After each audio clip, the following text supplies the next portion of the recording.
प्रभुं प्राणनाथं विभुं विश्वनाथं जगन्नाथनाथं सदानन्दभाजम्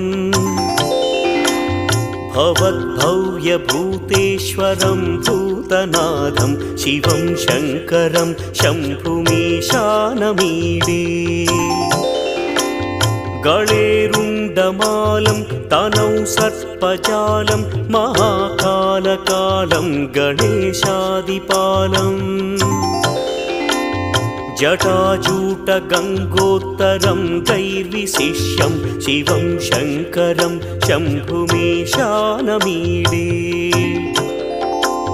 मुदामाकरं मण्डनं मण्डयन्तं महामण्डलं भस्मभूषाधरन्तम् अनादिं ह्यपारं महामोहमार